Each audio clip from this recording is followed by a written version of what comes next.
Hello दोस्तों, unique classes Jodhpur में आपका स्वागत है। आइए आज अपन रिवीजन क्लास की शुरुआत करते हैं कि अपन ने इतने दिनों के अंदर क्या पढ़ा है। 22 जुलाई से लगाकर 27 जुलाई तक जो भी हमने जितने भी इंपोर्टेंट क्वेश्चन हमने पढ़े हैं उनका एक बार अपन करेंगे रिवीजन। तो आइए आज अपने संडे स्पेशल के साथ रिवीजन क्लास की शुरुआत करते हैं, क्योंकि सबसे बड़ी बात है कि 1000 बुकें पढ़ने से बेहतर है कि एक बुक का 1000 बार रिवीजन होना चाहिए। सफलता की सबसे महत्वपूर्ण यही कुंजी है। इसी के साथ आइए अपने फर्स्ट क्वेश्चन के साथ आज की शुरुआत करते हैं कि किसे अमेरिका में राजदूत किसे नियुक्त किया गया है। तो बहुत ही महत्वपूर्ण क्वेश्चन में से एक है कि अमेरिका के अंदर भारत का एक नया राजदूत है वो किसे नियुक्त किया गया है। तो वो किया गया है विनय मोहन क्वात्रा। तो विनय मोहन क्वात्रा को अमेरिका के अंदर भारत का है जो नया राजदूत है वो नियुक्त किया गया है। लेकिन ये किसकी जगह लेंगे ये भी सबसे महत्वपूर्ण है कि ये किसकी जगह लेंगे, क्योंकि ये भी पूछ सकते हैं कि विनय मोहन क्वात्रा ने किसके स्थान पर अमेरिका में भारत के नए राजदूत नियुक्त किए गए हैं। तो वह है तरनजीत संधू। कौन है? तरनजीत सिंह संधू। तो तरनजीत सिंह संधू के स्थान पर है अब नए भारत के राजदूत नियुक्त किए गए हैं जिनका नाम है विनय मोहन क्वात्रा। और उसके बाद देखो अगला बहुत ही महत्वपूर्ण क्वेश्चन है, क्योंकि आज हमारा संडे है तो संडे स्पेशल के अंदर रिवीजन क्लास होनी चाहिए ताकि हम और भी सफलता के करीब पहुंच सके। क्वेश्चन नंबर 2, किस देश ने दुनिया की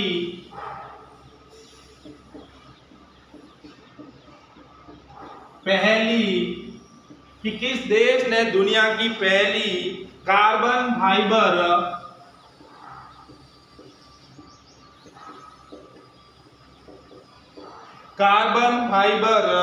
high speed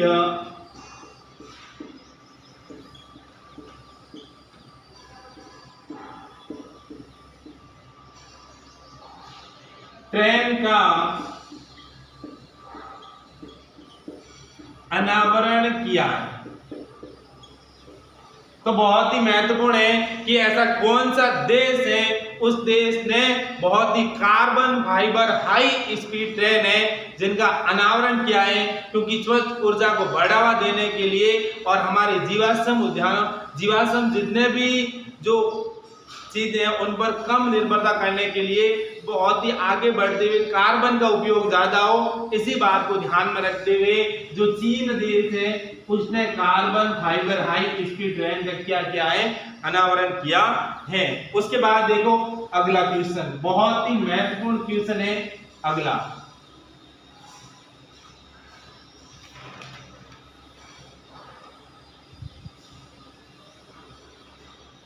question number 3, Bharat के किस महान सम्राट की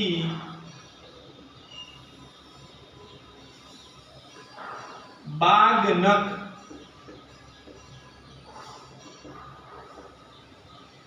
350 वर्ष बाद वापस भारत लाया गया?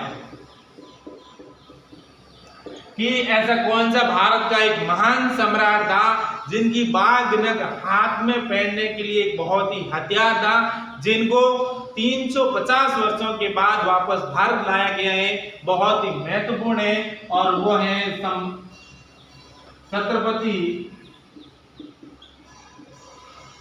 शिवाजी। जो दक्षिण भारत महाराष्ट्र के बहुत ही महान सम्राटों में से एक है, जिसका नाम है छत्रपति शिवाजी, जो 300 वर्ष पहले हैं, जो वहां से उनको ब्रिटेन ले गया था और वहां से वापस लाया गया था। किस देश से वापस लाया गया था? तो ब्रिटेन से भारत वापस लाया गया है अभी। और महाराष्ट्र के मुख्यमंत्री कौन है? तो महाराष्ट्र के मुख्यमंत्री हैं वह है एकनाथ शिंदे। एकनाथ शिंदे के प्रयासों से ब्रिटेन से बाघ नक्को है, जो शिवाजी की याद के लिए, उनकी उपलब्धि के लिए इनको वहां से वापस लाया गया है। और उसके बाद क्वेश्चन नंबर 4,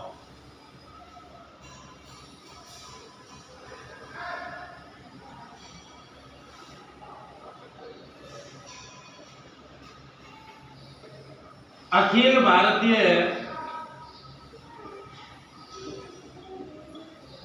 भारतीय पुरुष फुटबॉल के मुख्य कोच किसे बनाया है?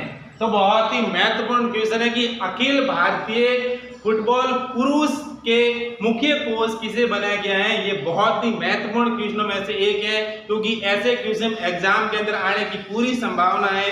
तो किसे बनाया गया है?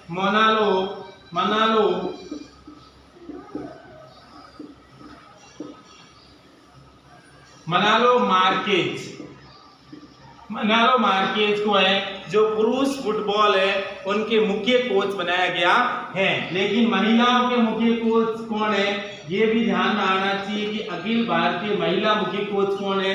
तो वो है थॉमस डेनरबी।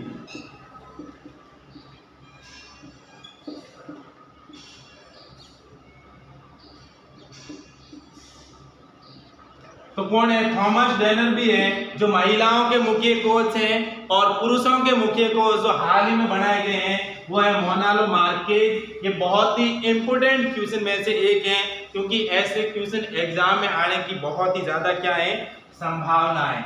उसके बाद देखो अगली एक बहुत ही महत्वपूर्ण पुस्तक है, जिसका नाम क्या है और वो किस पर आधारित है, इन पुस्तक को किसने लिखा वो देखो। Power within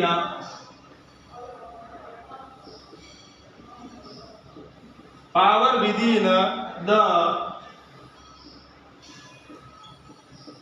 leadership, power within the leadership legacy of Narendra Modi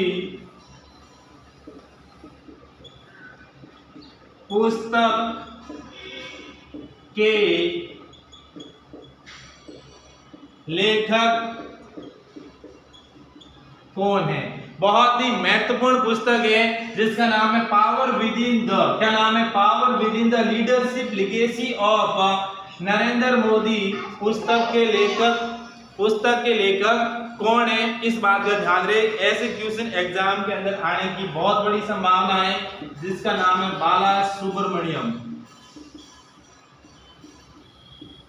क्या नाम है? बाला सुब्रमण्यम ने इस पुस्तक को लिखा है, जो नरेंद्र मोदी और उनकी राजनीति पर आधारित है। और उसके बाद क्वेश्चन नंबर 6,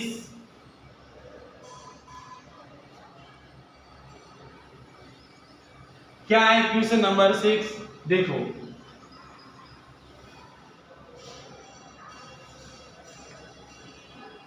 प्रतिष्ठित गांधी मंडेला पुरस्कार 2020 किसे प्रदान किया गया? लेकिन ये प्रदान कब किया गया है? ये 2024 के अंदर प्रदान किया गया है। प्रतिष्ठित पुरस्कार जो दो देशों के राष्ट्रपिता के नाम पर आधारित है। दक्षिण अफ्रीका के राष्ट्रपिता हैं नेल्सन मंडेला और भारत के राष्ट्रपिता हैं वो है महात्मा गांधी। उनके जीवन पर आधारित एक पुरस्कार दिया जाता है। वो पुरस्कार 2024 के अंदर किसे प्रदान किया गया? तो वो प्रदान किया गया है रिगोबर्ट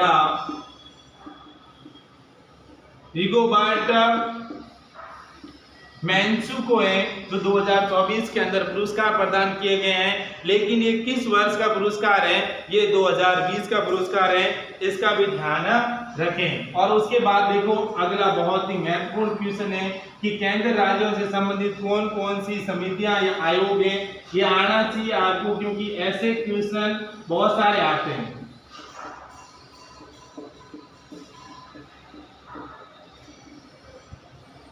केंद्र राज्य से संबंधित आयोग या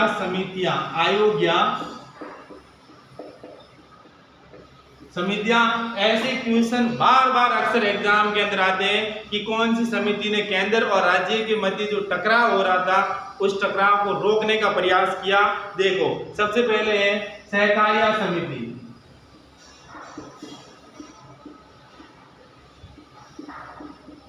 कौन सी समिति है? सहकारिता समिति, जिसका गठन हुआ था 1983 के अंदर। कब हुआ था? 1983 के अंदर। और उसके बाद दूसरे नंबर पर है वो है राजमनार समिति। और राजमनार समिति का गठन हुआ था वो हुआ था 1969 के अंदर। और उसके बाद तीसरा एक आयोग बनाया गया था जिसका नाम है पुंसी आयोग। और पुंसी आयोग का गठन हुआ था 2007 के अंदर। ये आयोग सरकार, केंद्र सरकार है, इस आयोग का निर्माण करती है ताकि आने वाले समय के अंदर केंद्र और राज्यों के मध्य जो विवाद ज्यादा न बढ़ जाए और देश के अंदर हिंसा ना फैले। इसी बात को ध्यान में रखते हुए इनका आयोजन किया जाता है। उसके बाद अगला क्वेश्चन नंबर 7 क्या कह रहा है? क्वेश्चन नंबर 7, किस राज्य ने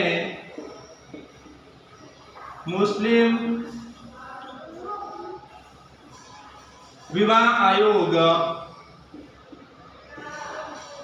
कानून को भंग कर दिया है? कि ऐसा कौन सा राज्य है? उन्होंने कहा कि हमारे राज्य के अंदर केवल एक कानून होना चाहिए, इसके अलावा किसी भी प्रकार का कोई कानून नहीं होना चाहिए। और उन्होंने कहा कि पूरे राज्य के अंदर बाल विवाह को कम करने के लिए और राज्य के अंदर गर्ल्स या लड़कियों की स्थिति को सुधार करने के लिए, महिलाओं को सशक्त करने के लिए हमें ये कानून बनाना है। और वो राज्य कौन सा है? असम राज्य है जिन्होंने ये कदम उठाया। मुस्लिम अधिनियम कानून कौन सा था? 1935 का कानून था, जिनको इन्होंने क्या कर दिया? समाप्त कर दिया है। और उसके बाद अगला क्वेश्चन नंबर 8 क्या है? राष्ट्रीय प्रसारण दिवस कब मनाया जाता है? कि राष्ट्रीय जो प्रसारण दिवस है, हमारे घरों के अंदर पहले समय के अंदर रेडियो टीवी बड़ी संख्या के अंदर देखने को मिलते थे। लेकिन जैसे जैसे टेक्नोलॉजी में बदलाव हुआ, सब टीवी रेडियो धीरे धीरे बंद होने के कगार पर पहुंच गए। उसी बात को ध्यान में रखते हुए कि राष्ट्रीय प्रसारण दिवस है वो कब मनाया जाता है? तो वो मनाया जाता है 23 जुलाई को। कब मनाया जाता है? 23 जुलाई को ऑल इंडिया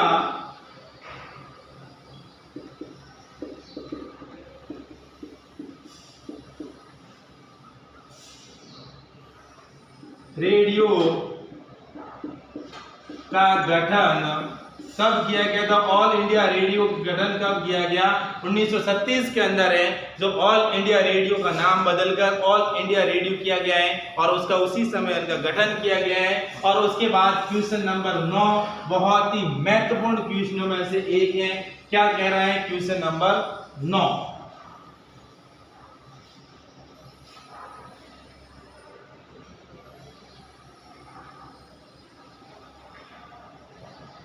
भारत का राष्ट्रीय ध्वज तिरंगे को कब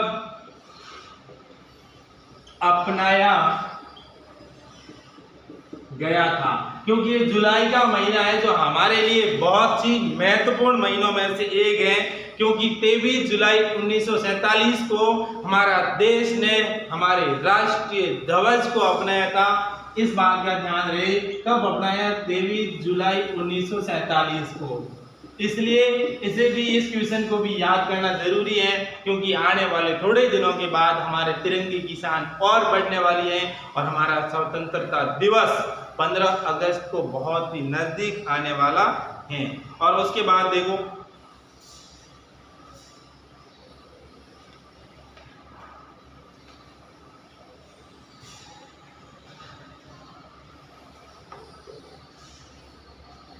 क्वेश्चन नंबर 10 क्या कह रहा है? करीबन हमारे 15 क्वेश्चन होंगे और उसके बाद वही क्वेश्चन हम पुटअप करेंगे जो आपके लिए महत्वपूर्ण हो। सिकुलला सुरंग का उद्घाटन कहां पर किया गया?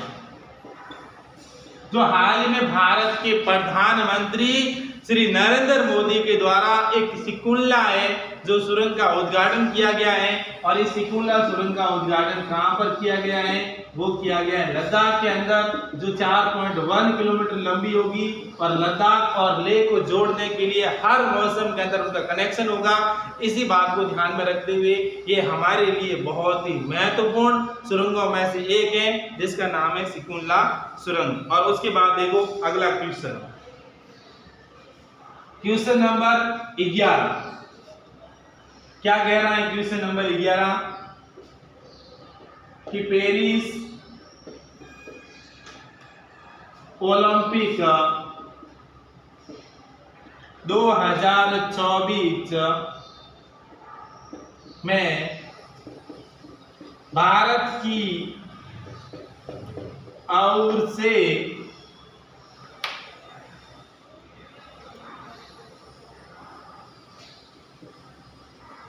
किसे ध्वजवाहक बनाया गया?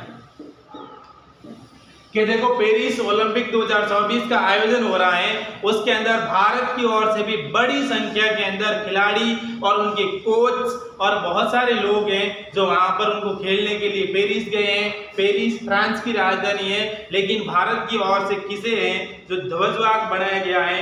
वो बनाया गया है, फर्स्ट नंबर है वो है पीवी सिंधु को, और दूसरे नंबर पर बनाया गया है वो है असंत शरत कमल को है, जो इनकी ओर से भारत की ओर से ध्वजवाहक बनाया गया है। उसके बाद भारत की जो पीवी सिंधु है वो बैडमिंटन की खिलाड़ी है, और जो असंत शरत कमल है ये है टेबल टेनिस। किसके खिलाड़ी है? Table tennis. उसके बाद क्वेश्चन नंबर 12 जो बहुत ही महत्वपूर्ण क्वेश्चन है, क्योंकि हम वही क्वेश्चन लेकर आते हैं जो एग्जाम की खोपड़ी को छेद कर सके, पार कर सके। उसके बाद देखो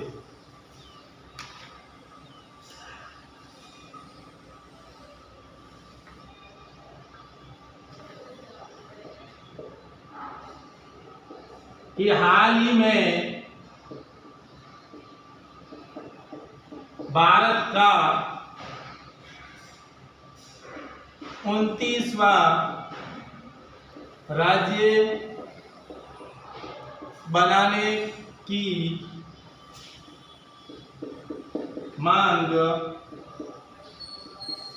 किस नाम से उठी? कि ऐसा कौन सा नाम है जिसके माध्यम से भारत पूरे देश भर के अंदर और विशेष तौर से 4 राज्यों के अंदर एक भारत का 29वां राज्य है जो बनाने की मांग उठी है, और वो मांग उठी जिसका नाम है भील प्रदेश। जिसका क्या नाम है, भील प्रदेश से। और वो उन्होंने भील समाज के लोग और आसपास के जितने भी लोगों ने एक मांग उठाई कि हमें भी एक 29वां राज्य चाहिए जिसका नाम है भील प्रदेश। और वो कितने राज्यों से मिलकर होगा, तो सबसे पहली बात है कि एक होगा राजस्थान, उसके बाद होगा गुजरात, तीसरा होगा महाराष्ट्र, और जो 4th नंबर का होगा और वो होगा मध्य प्रदेश।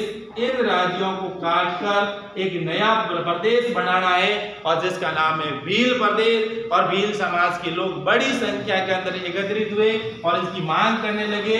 कहां पर एकत्रित हुए, ये भी आपको ध्यान में होना चाहिए कि वो हुए बांसवाड़ा के अंदर।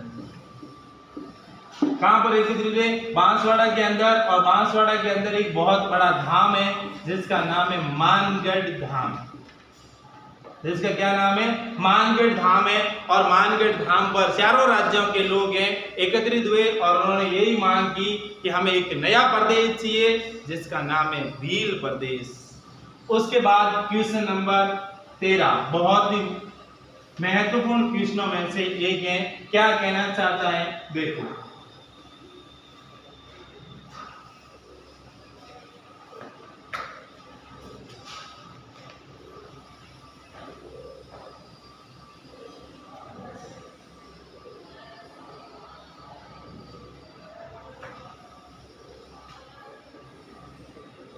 किस खिलाड़ी को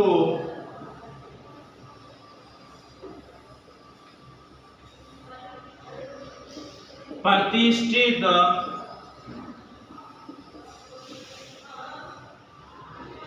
ओलंपिक ऑर्डर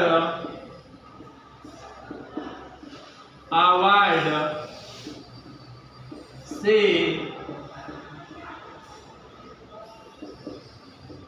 सम्मानित किया गया?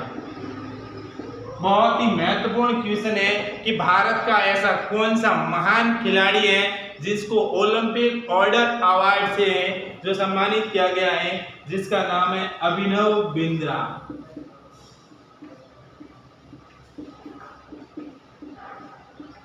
अभिनव बिंद्रा है जो उसको प्रतिष्ठित है ओलंपिक अवार्ड से क्या किया गया है, सम्मानित किया गया है। और ये हमारे देश के लिए बहुत ही गर्व की बात है क्योंकि इन्होंने 2008 के अंदर जो बीजिंग ओलंपिक हुआ था उसके अंदर गोल्ड मेडल जीता था। उसके अंदर क्या जीता था, गोल्ड मेडल जीता।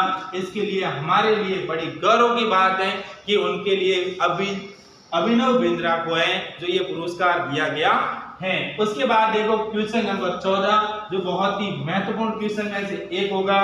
क्या है, देखो।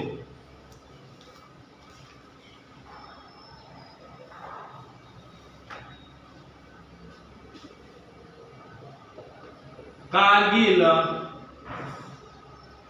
विजय दिवस, कारगिल विजय दिवस कब मनाया जाता है?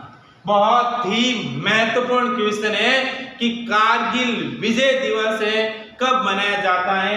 तो कारगिल विजय दिवस मनाया जाता है 26 जुलाई को। कब मनाया जाता है? 26 जुलाई को। भारत और पाकिस्तान के मध्य एक बहुत ही महत्वपूर्ण युद्ध हुआ था और उस युद्ध के अंदर पाकिस्तान को हमारे देश के वीर जवानों ने धूल सटाई थी और नंगे पांव वापस भेजने के लिए मजबूर कर दिया था, घुटने टेक दिए थे पाकिस्तान की सेना ने। इसी के साथ ये युद्ध हुआ था। युद्ध समाप्त कब हुआ? जुलाई 1999 को। 26 जुलाई 1999 को युद्ध हुआ और पाकिस्तान के करीबन 3000 जवान, जो 3000 घुसपैठिए हैं, जो हमारे दुश्मन हैं, वो मारे गए थे। कितने मारे गए थे? 3000 मारे गए थे। और हमारे देश के 527 वीर जवान शहीद हुए, इस बात का भी ध्यान रहे। और उनकी 25वीं वर्षगांठ है। कौन सी वर्षगांठ है? 25वीं वर्षगांठ है कारगिल विजय दिवस, जो महत्वपूर्ण क्वेश्चनों में से एक है क्योंकि आने वाले एग्जाम के अंदर ऐसे क्वेश्चन आपसे पूछ सकते हैं। और उसके बाद एक लास्ट और महत्वपूर्ण क्वेश्चन क्या है, देखो question number 15, carbon border adjustment carbon border adjustment mechanism carbon border adjustment mechanism किस